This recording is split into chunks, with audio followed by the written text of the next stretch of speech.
اللهم صل على سيدنا محمد وعلى آل سيدنا محمد.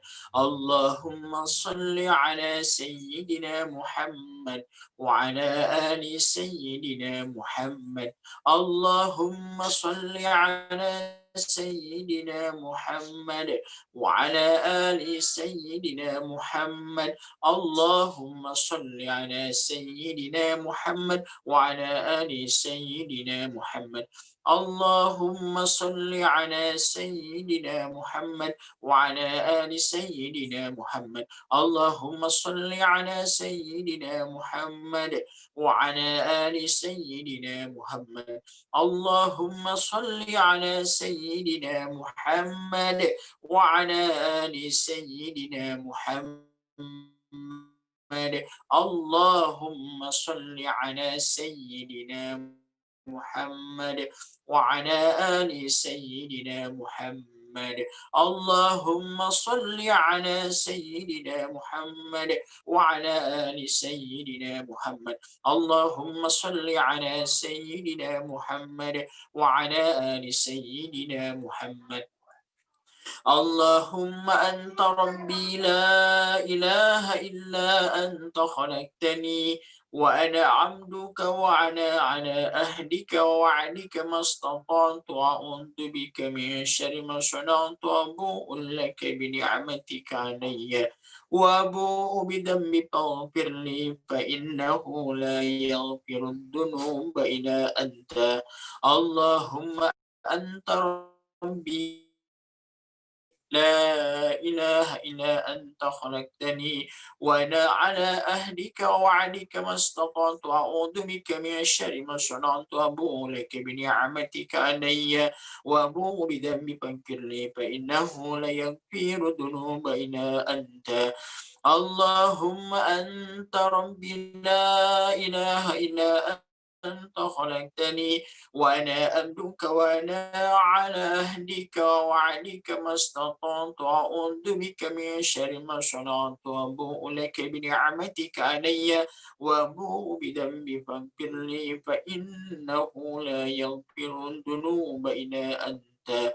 اللهم إنا نسألك بأن اللهم إنا نسألك بأننا نشهد أنك أنت الله لا إله إلا أنت أحد الصمد الذي لم يلد ولم يولد ولم يكن له كفوا أحد.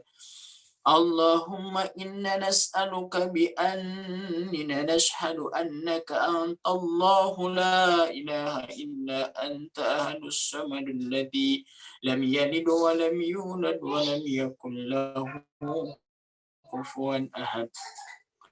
اللهم إنا نسألك بأننا نشهد أنك أنت الله لا إله إلا أنت أحد الصمد الذي لم يلد ولم يولد ولم يكن له كفوا أحد. نعوذ بكلمة الله التامات من شر ما خلق. نعوذ بكلمة الله التامات من شر ما خلق. نعوذ بكلمة الله التامات من شر ما خلق. لا إله إلا أنت سبحانك إنا كنا من الظالمين. لا إله إلا أنت سبحانك إنا كنا من الظالمين. لا إله إلا أنت سبحانك إنا كنا من الظالمين. لا إله إلا أنت سبحانك إنا كنا من الظالمين. لا إله إلا أنت سبحانك إنا كنا من الظالمين. لا إله إلا أنت سبحانك إنا كنا من الظالمين. لا إله إلا أنت سبحانك إنا كنا من الظالمين. لا إله إلا أنت سبحانك إنا كنا من الظالمين. لا إله إلا أنت سبحانك إنا كنا من الظالمين.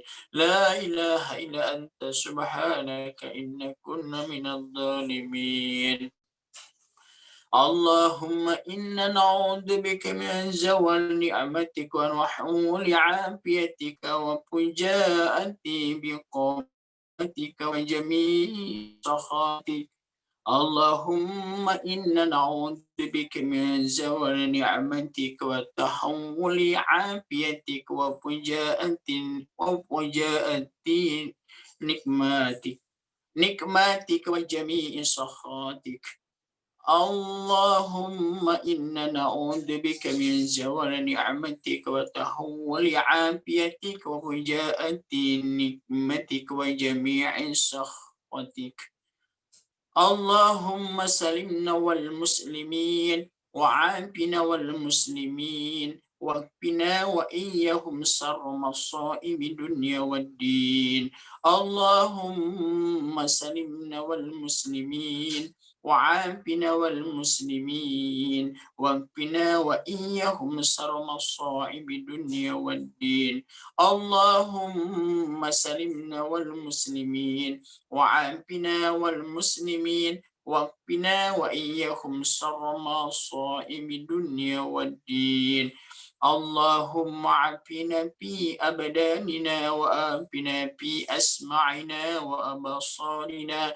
اللهم عافنا في أبداننا وعافنا في أسماعنا وأبصارنا. اللهم عافنا في أبداننا وعافنا في أسماعنا وأبصارنا. اللهم إنا نعوذ بك من البراس والجنون والجذام ومن سيء الأسقام. اللهم إنا نعوذ بك من البراس والجنون والجذام ومن سيء الأسقام. اللهم إنا نعوذ بك من البراس والجنون والجذام ومن سيء الأسقام. ونعوذ بك من جهد البلاء ودراك الشقاء وسوء القضاء وسماتة الأعداء. ونعوذ بك من جهد البلاء ودراك الشقاء وسوء القضاء وسماتة الأعداء. ونعوذ بك من جهاد البلاء ودراك الشقاء وسوء القضاء وسماتة الأعداء. اللهم انفعنا البلاء والغلاء والوباء والقرون وغيرها ما لا ينفع ورك يا قوي يا متين ويا رب العالمين. اللهم انفعنا البلاء والغلاء والوباء والقرون والغبرها ما لا ينفعه غيرك يا قوي يا متين ويا رب العالمين. اللهم ادفعنا البلاء والغلاء والوباء والقرون والغبرها ما لا ينفعه غيرك يا قوي يا متين ويا رب العالمين. ربنا ظلمنا أنفسنا وإن لم تغفر لنا وترحمنا لنكونن من الخاسرين. ربنا ظلمنا أنفسنا وإن لم تغفر لنا وترحمنا لنكونن من الخاسرين. ربنا ظلمنا أنفسنا وإن لم تغفر لنا وترحمنا لنكونن من الخاسرين. ربنا آتنا في الدنيا حسنة وفي الآخرة حسنة وقنا عذاب النار. ربنا آتنا في الدنيا حسنة وفي الآخرة حسنة وقنا عذاب النار. ربنا آتنا في الدنيا حسنة وفي الآخرة حسنة وقنا عذاب النار. وصلى الله وسلام على نبينا محمد وعلى آله وصحبه أجمعين والحمد لله رب العالمين. ربنا ظلمنا أنفسنا وإن لم تغفر لنا وترحمنا لنكونن من الخاسرين. لا إله إلا أنت سبحانك إني كنت من الظالمين. اللهم إنك عفو كريم تحب العفو فاعف عنا يا كريم والحمد لله رب العالمين. Alhamdulillah, demikianlah wa rahimahullah Mudah-mudahan apa yang kita bacakan Allah kabulkan dan kita mendapatkan limpahan rahmat dan ridho dari Allah Subhanahu wa taala. Jazakallah sikum nafsi bitaqallah. Assalamualaikum warahmatullahi wabarakatuh. Waalaikumsalam warahmatullahi wabarakatuh. Kami mengucapkan jazakallah kepada Ustadz Abu Kohar yang telah memimpin istighosah pada kesempatan malam hari ini. Sesuai dengan doanya, mudah-mudahan Allah angkat wabah ini ya di Kota Sukabumi, di Indonesia dan di dunia. Dan mudah-mudahan kita senantiasa diberikan kesehatan, keselamatan, dan dikumpulkan di surganya Allah kelak. Amin ya Allah ya rabbal alamin. Baik, alhamdulillah rabbil alamin, telah hadir juga di tengah-tengah kita materi atau pembicara selanjutnya Al Ustadz Kiai Haji Abdullah Mansur atau Abah Patah, yang kami muliakan, yang kami taati. Waktu kami persilahkan.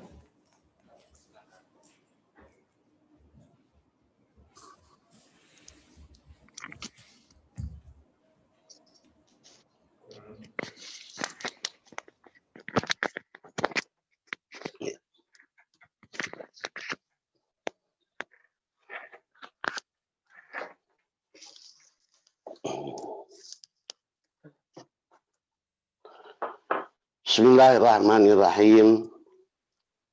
Assalamualaikum warahmatullahi wabarakatuh. Alhamdulillah alladzi allafa baina qulubina fa asbahna bi ni'matihi ikhwana. Wassalatu wassalamu ala sayyidina Muhammadin wa ala alihi wa ashabihi ajma'in. Amma ba'du ma'asyiral muslimin wal muslimat abna'il a'izza rahimakumullah. Saudara-saudaraku sekalian, anak-anakku yang berbahagia, marilah kita lantunkan puja puji syukur kehadirat Allah atas segala limpahan nikmat dan karunia-Nya. Mudah-mudahan kita bisa menjawab seluruh nikmat itu dengan sikap syukur kepadanya. Doa, mari juga kita lantunkan untuk orang tua kita, masyayikh kita, guru-guru kita, yang sudah banyak yang mendahului kita, termasuk teman-teman kita juga. Mudah-mudahan mereka diterima oleh Allah Subhanahu wa taala. Demikian pula orang-orang teman-teman yang sakit, orang tua kita yang sakit, mudah-mudahan segera disembuhkan oleh Allah. Dan penyakit yang melanda Indonesia pada saat sekarang ini, bahkan melanda dunia secara keseluruhan, mudah-mudahan pula cepat diangkat oleh Allah Subhanahu wa taala. Kajian kita malam ini adalah mengkaji mengenai Nabi Muhammad Shallallahu Alaihi Wasallam.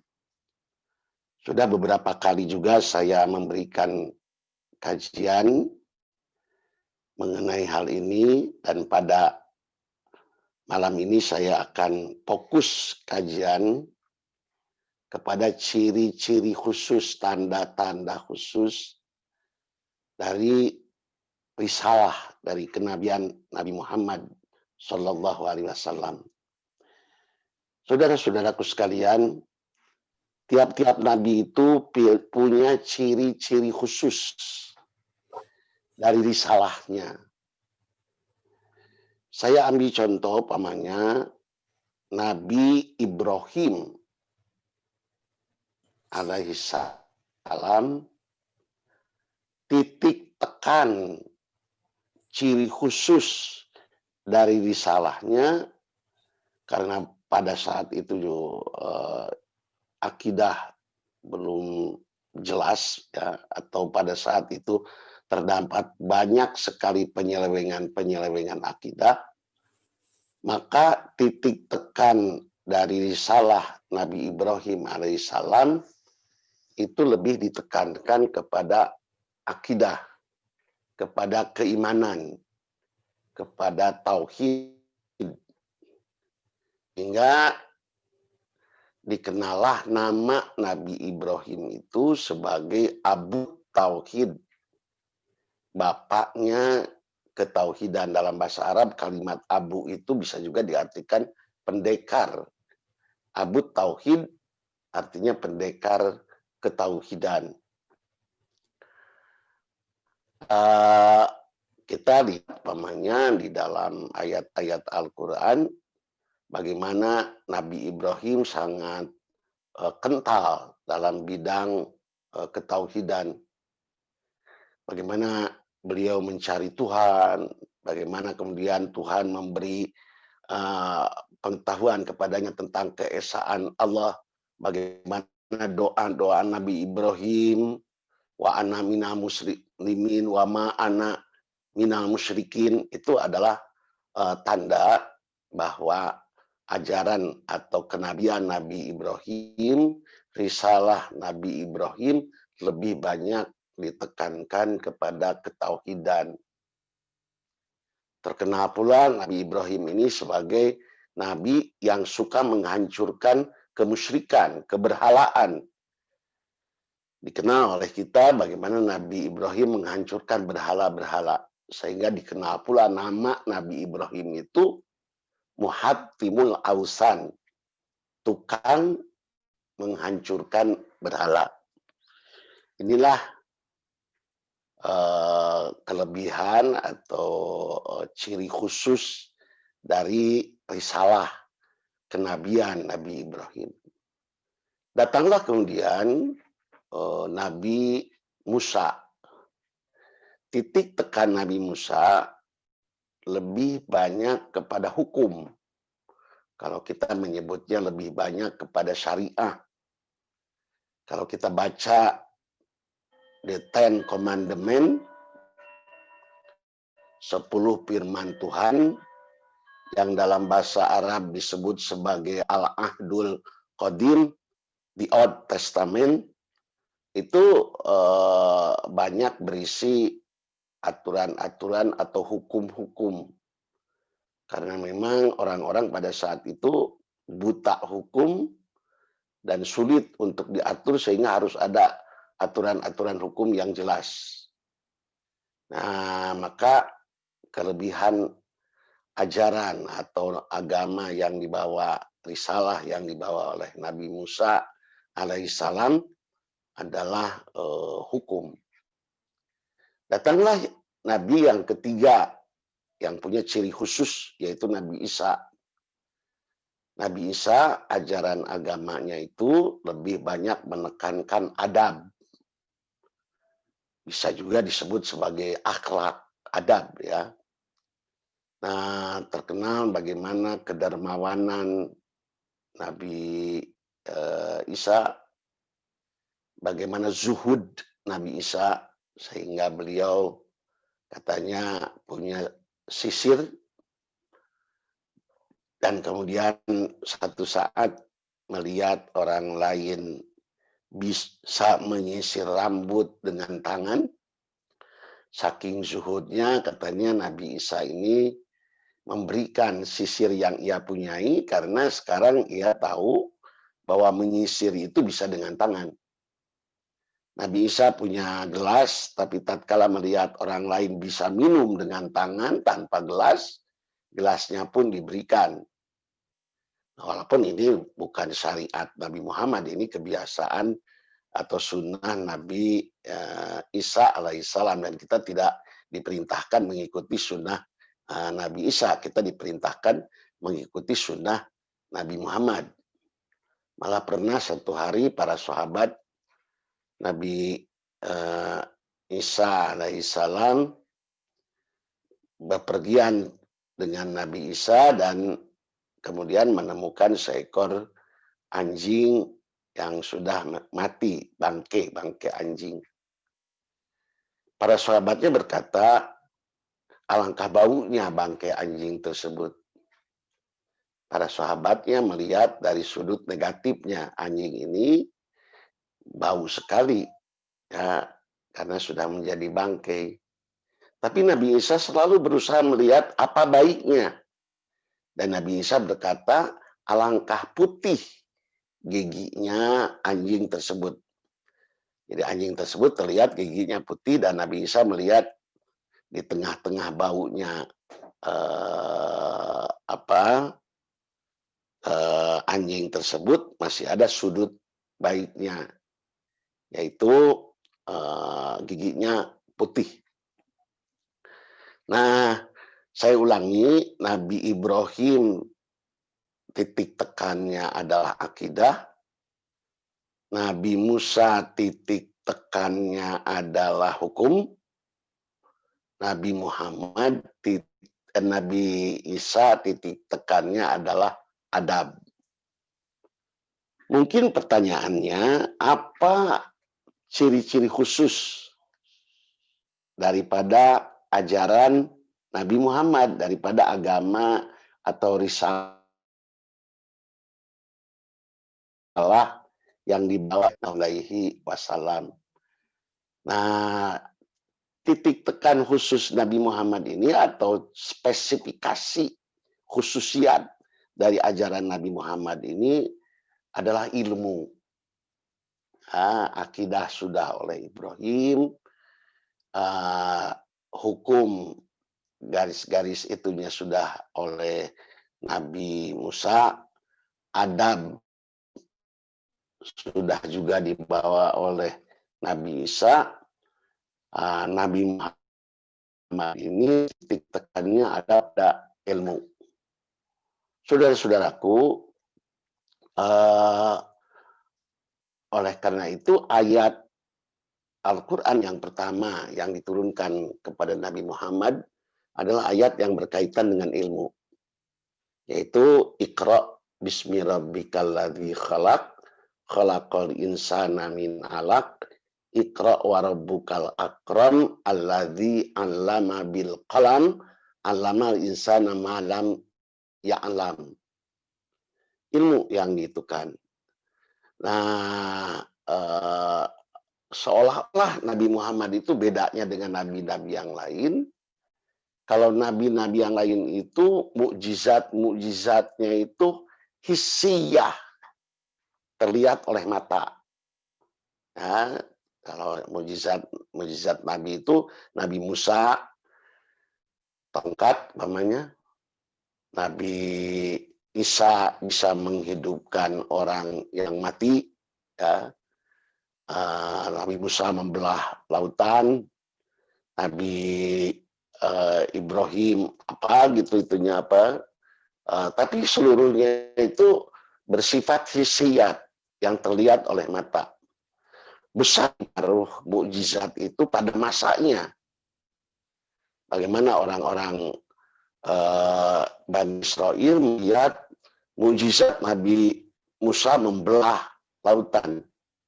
Tapi kita yang hidup sekarang ini tidak melihat kejadian itu, hanya dalam bentuk berita. Gimana Nabi Isa menghidupkan orang yang mati. Itu sangat berpengaruh besar kepada orang-orang yang ada pada sekelilingnya. Namun kita yang hidup pada zaman sekarang tidak tahu mengenai mukjizat tersebut. Tapi mukjizat Nabi Muhammad tidak bersifat hissiyah. Walaupun ada yang hissiyah, tapi sangat sedikit. Seperti umpamanya makanan satu kastral bisa dimakan oleh ratusan orang. Gitu. Tapi mukjizat paling pokok dari Nabi Muhammad, mukjizat paling pokok dari Nabi Muhammad adalah mukjizat ilmiah, yaitu Al-Quran, yang bisa dilihat, didengar, dipelajari pada zaman Nabi, dan bisa dilihat, didengar, diketahui juga pada zaman ini. Saya ambil gambaran bagaimana Nabi dahulu dalam mengajak umatnya dengan mukjizat-mukjizat hissiyah, dan bagaimana Nabi Muhammad mengajak umatnya dengan mukjizat-mukjizat ilmiah. Nabi-nabi dahulu seolah-olah begini kepada umatnya, kamu ingin selamat, ikutilah saya, pegang saja baju saya, ikuti, kamu merem aja, kamu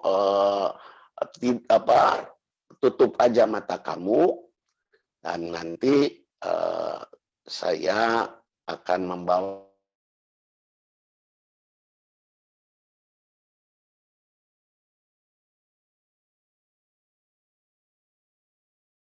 apa yang aku tunjukkan, selesai. Tapi kalau Nabi itu meninggal, orang jadi tidak punya pegangan, jadi tidak punya petunjuk. Saya contohkan begini, kalau nabi-nabi dahulu itu seperti seseorang yang mengajak orang lain untuk pergi ke Jakarta, atau bertanya kepada masyarakatnya, kamu mau pergi ke Jakarta? Ya, ikuti saja saya. Ya, pegang baju saya, akan saya sampaikan kamu ke Jakarta. Kamu tutup aja mata, yang penting kamu pegang baju saya sampai ke Jakarta nanti. Itulah nabi-nabi dahulu. Tapi kalau beliau meninggal, umat jadi tersesat karena tidak bisa mengetahui jalan. Tapi kalau Nabi Muhammad begitu, bukan demikian. Saya ambil contoh, kamu ingin pergi ke Jakarta, ini Nabi Muhammad nih, ya. Gini katanya, Jakarta itu ini, dia Nabi itu kemudian memperlihatkan peta perjalanan. Jakarta itu dari Sukabumi, kalau kamu ingin pergi ke Jakarta, naik bis ke terminal. Kalau dari Tegalega, pokoknya dari terminal kamu naik bis yang menuju Jakarta.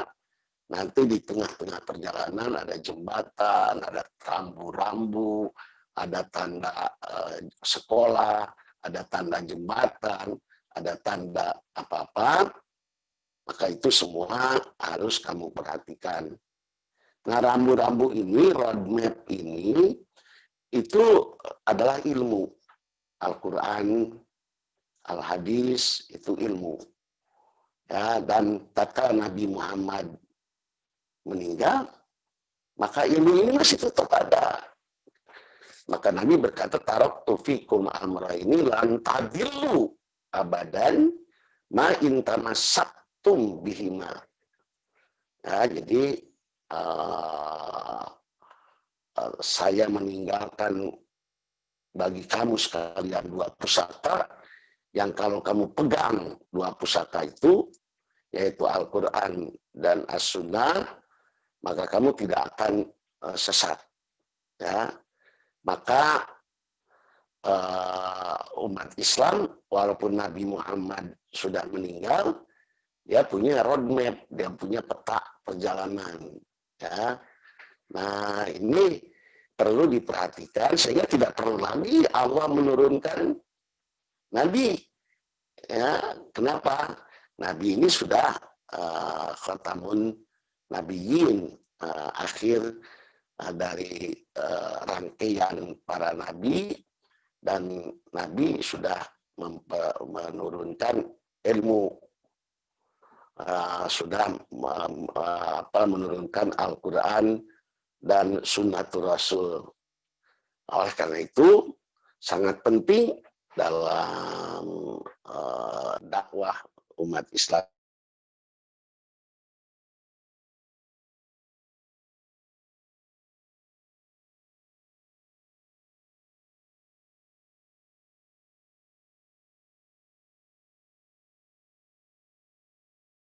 Walladzina utul ilma darajat.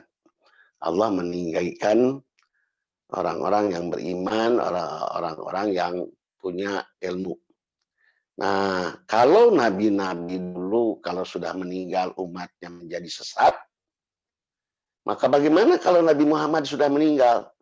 Tidak akan sesat.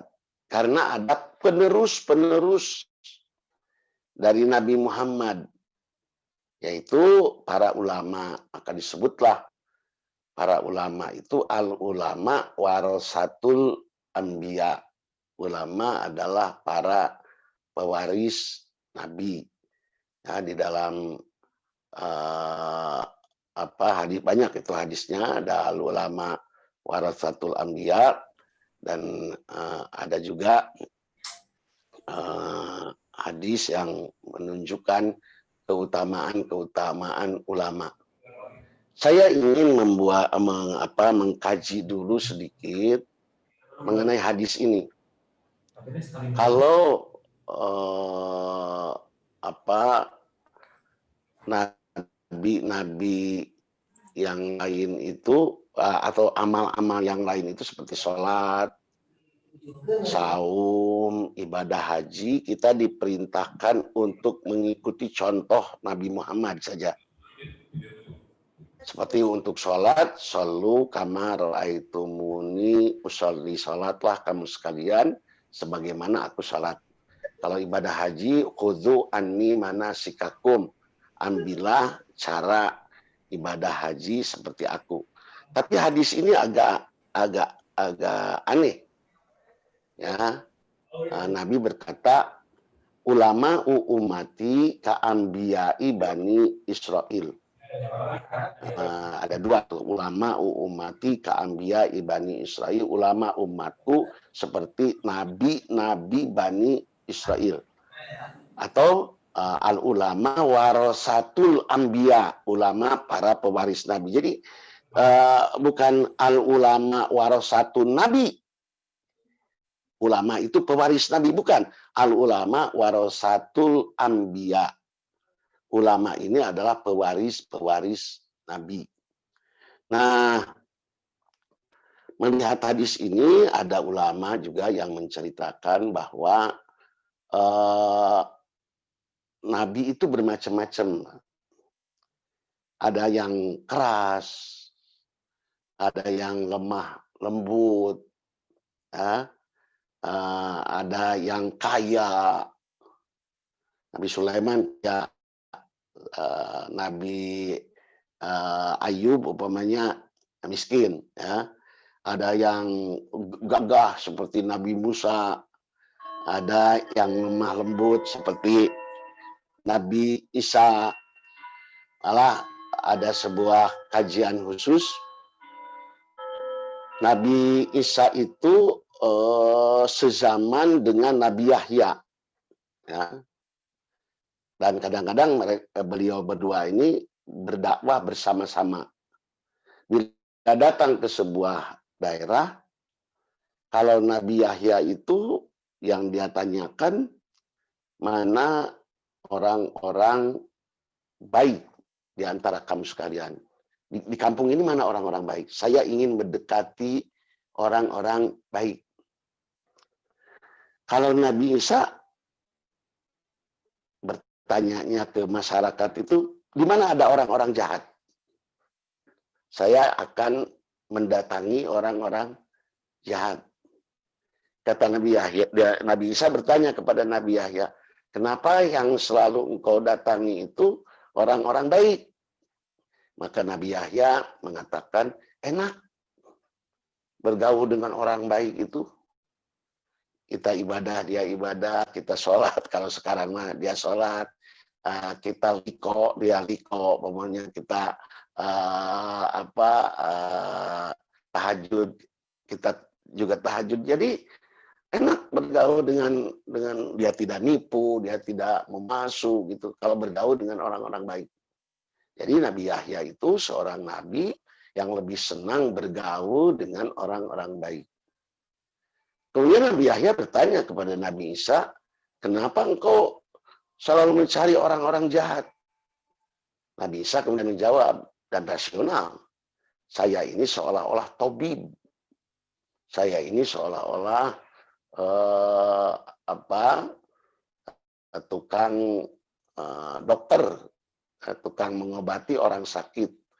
Maka saya selalu setiap datang ke satu daerah, mana orang-orang sakit, mana orang-orang jahat, untuk saya usahakan untuk diperbaiki. Ini mengajar kepada kita hadis tersebut, bahwa ulama adalah para pewaris Nabi. Pertama, harus banyak. ulama ini harus banyak. Ya. Maka kalimat juga al-ulama, para alim ulama itu adalah pewaris para nabi. Ulama harus banyak dan kita harus berusaha sekarang ini, termasuk jamaah kita, dan alhamdulillah sudah banyak sekali ulama-ulama yang dihasilkan, diusahakan oleh jamaah kita. Ya, harus banyak ulama ini dan kita harus punya keinginan untuk menjadi ulama dan harus punya keinginan juga dari anak-anak kita untuk menjadi ulama. Kemudian ulama itu karena para pewaris Nabi itu harus macam-macam. Ya, ada ulama yang ahli dalam memperbaiki akidah, ada ulama yang keras, ya, karena ulama keras diperlukan. Ada ulama yang lemah, lembut, ada ulama yang pandai di dalam mengurus pondok pesantren, tapi dia tidak pandai dalam pidato. Ada ulama yang pandai berpidato, tapi tidak bisa ngurus pesantren. Ada ulama yang jago dalam keilmuan, tapi tidak bisa merekayasa masyarakat, tidak bisa mengurus masyarakat. Dia hanya bisa menjadi mu'alim, tidak menjadi mudabbir.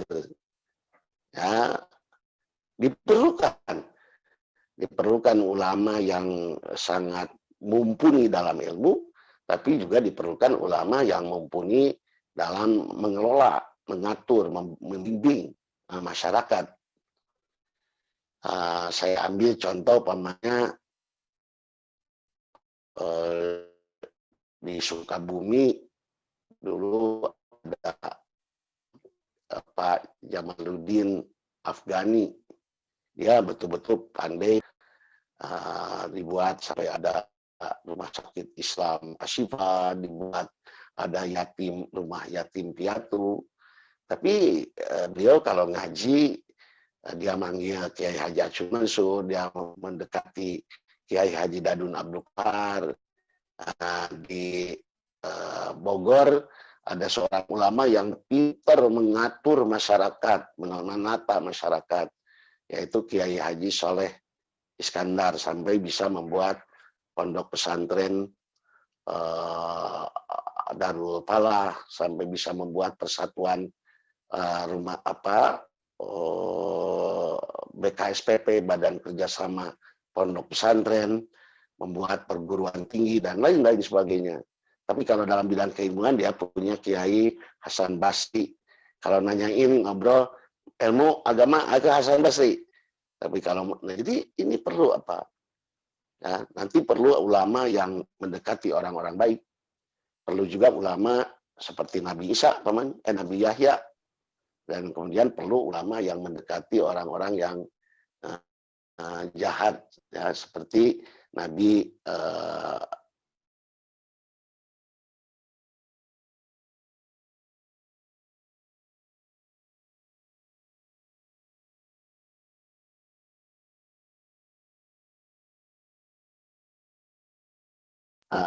bermacam-macam. Namun sekali lagi tetap bahwa ulama ini adalah tokoh ilmu, ya, maka disebut ulama itu, dan ini merupakan kelebihan daripada atau ciri khusus daripada Nabi Muhammad SAW, yaitu risalah Nabi itu ilmu. Kenapa ilmu? Saya kembali kepada surat Iqra, ya, qara'a itu membaca. Itu adalah langkah pertama dalam ilmu. Dan membaca ini itu langkah pertama juga dalam perubahan masyarakat. Maka dari itu saya ambil contoh panggil qara'a.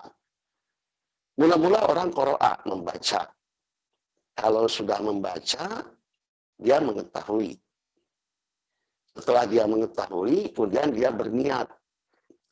Kemudian sesudah berniat, dia kemudian berbuat. Jadi bisa dibalikan, Seseorang berbuat karena niatnya, seseorang berniat karena pengetahuannya, karena ilmunya.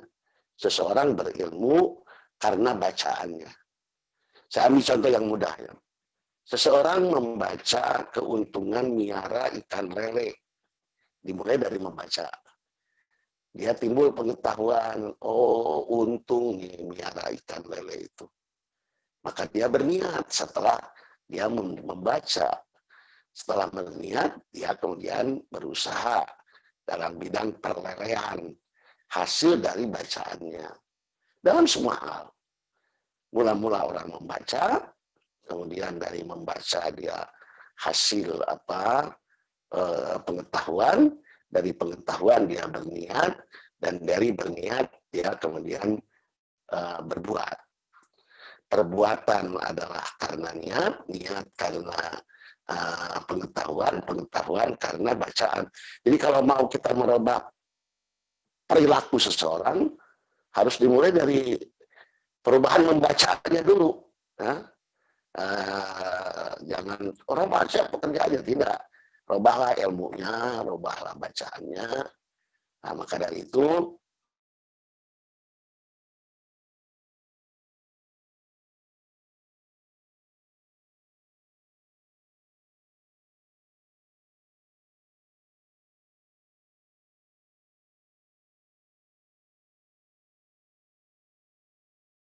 untuk berbangga-bangga dengan orang lain, tapi mari kita mencari ilmu itu untuk berbuat.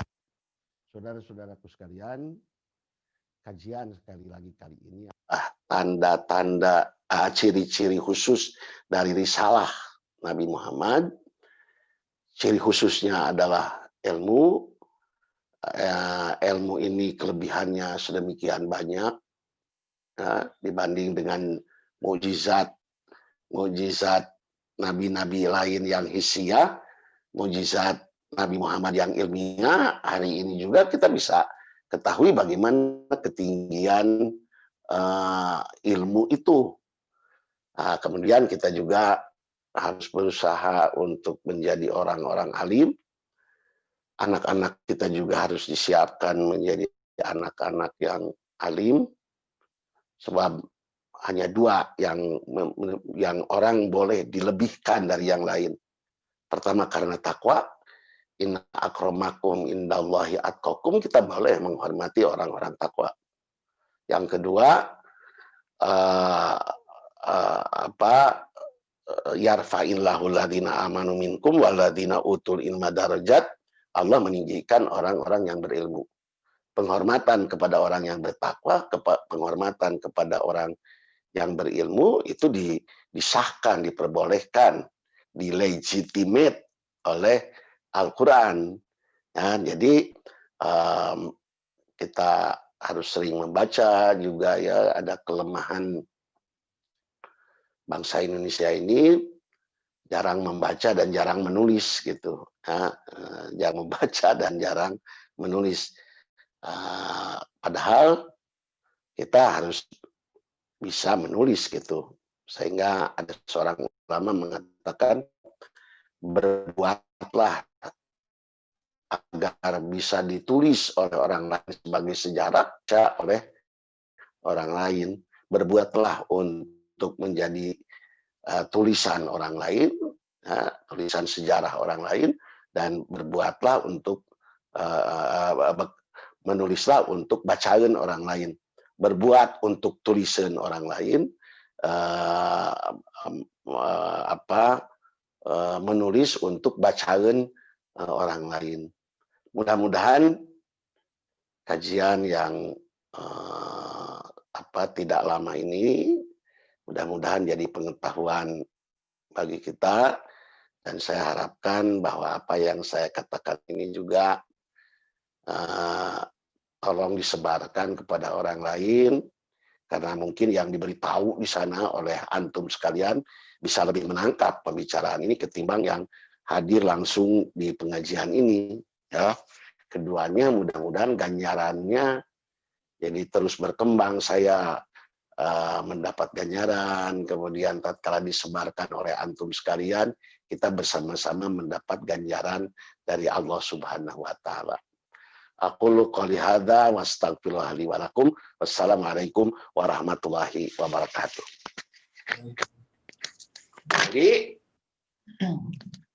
Waalaikumsalam warahmatullahi wabarakatuh. Kami ucapkan terima kasih kepada Kiai Haji Fadlullah Mansur atau Abah Patah yang sudah menyampaikan ceramahnya atau materinya tentang ciri atau tanda terkhusus risalah Nabi Muhammad SAW. Dan tadi juga doa beliau, pesan beliau mohon untuk disebarkan kepada yang lain dan juga mudah-mudahan menjadi ganjaran amal soleh kita di hadapan Allah Subhanahu wa taala. Amin. Baik, ikhwah fillah rahimakumullah, beranjak ke acara selanjutnya yaitu pembagian door prize ya. Pembagian door prize yang